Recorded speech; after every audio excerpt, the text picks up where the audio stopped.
Porque o pessoal fala muito assim, fundo base 10. Quais fundos você gosta, professor? Porque o pessoal pergunta muito pra gente, né? Porque é um valor menor.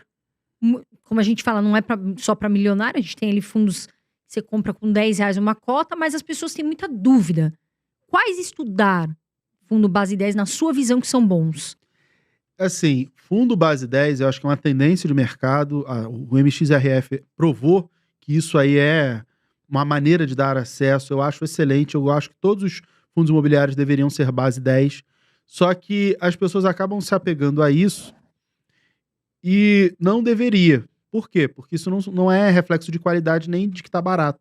Muita gente, tem até gente que fala na internet publicamente, não, tá barato porque custa R$10. Não é porque se você não fizer uma avaliação e um valuation, você não vai dizer que tá barato ou tá caro.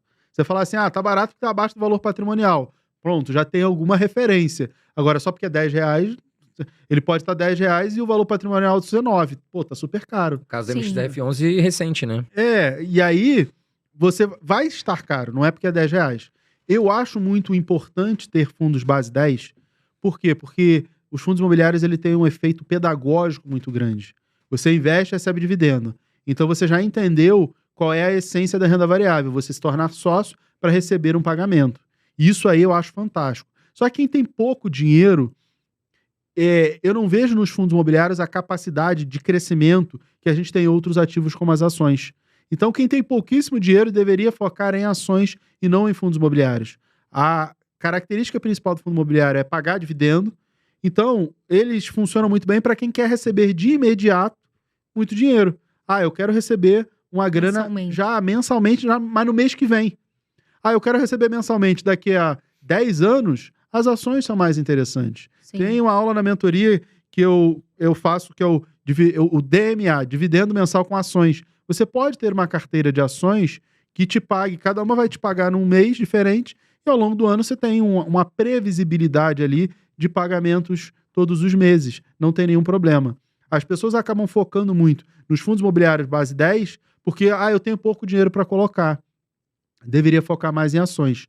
Por que isso? Porque as ações, elas não distribuem todo o seu lucro.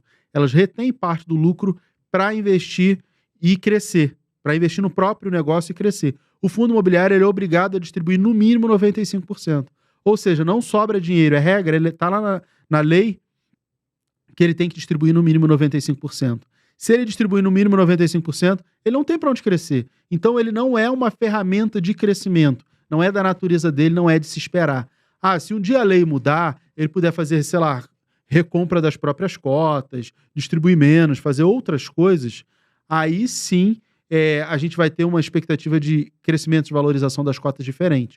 Hoje a gente não tem isso. Mira, mas eu vou reinvestir os dividendos, vou fazer... de repente vai fazer trade, vai vender, vai recomprar, vai girar a carteira. Tá bom, aí você talvez tenha um resultado melhor. Mas a forma normal como as pessoas investem não é de se esperar uma grande valorização, porque ele distribui tudo que ele pode. Entendeu? Ele não tem muito para onde crescer. Por isso que todo mundo que tem pouco dinheiro deveria pensar em ações e não em fundos imobiliários. Eu acho que o fundo imobiliário é para quem já tem um pouco mais de grana. Mira, o que é um pouco mais de grana? Aí depende muito da realidade de cada um. Depende de quanto você quer ter lá no futuro. De repente você já tem metade do quanto você quer ter lá no futuro. Então já é bastante dinheiro. Quanto você quer ter lá no futuro? Ainda está muito vago. O que eu ensino, que é uma regra que eu criei, a regra dos 200. Pega o quanto você quer ter de renda, multiplica por 200. Isso aí é o tanto de dinheiro que você precisa ter.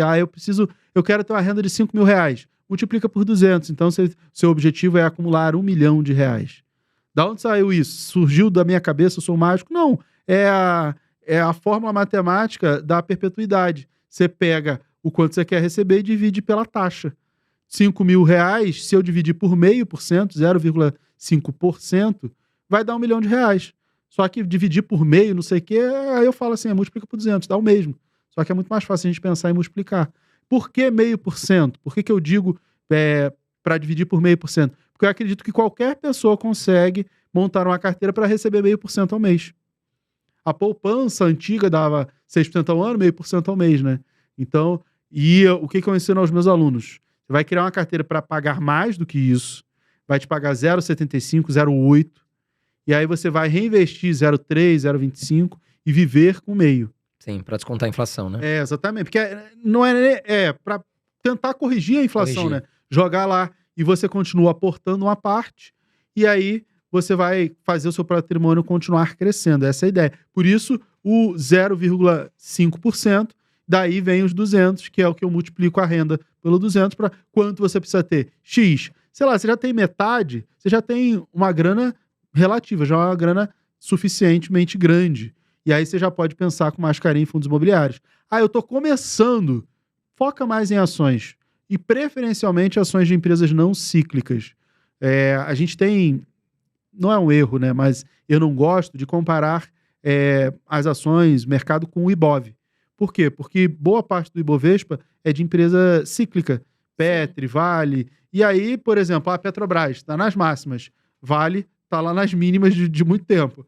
Então, uma coisa, se você só tem essas duas, vai ficar ali, uma coisa pela outra, ou seja, não sai do lugar. Se você foca em empresas mais resilientes, elétricas, bancos, saneamento, seguradoras, que são os 4 setores mais seguros, não são cíclicos. Então, facilmente você consegue bater o Ibovespa, bater o CDI, bater os indicadores sem muita dor de cabeça. E aí você consegue fazer um planejamento de crescimento de longo prazo, focando mais em ações. Então, escolha, fundo imobiliário, ações, vai depender do objetivo. Mas, falando do que você tinha perguntado de fundos base 10, eu tenho a carteira de R$50, que pública, né? Eu faço recomendação pública como analista CNPI. E aí, o SPS X11 está na carteira, o CPTR, o VGIR, que é CDI. Tem alguns fundos. São os melhores fundos? Não são. Os melhores fundos, eles não são base 10.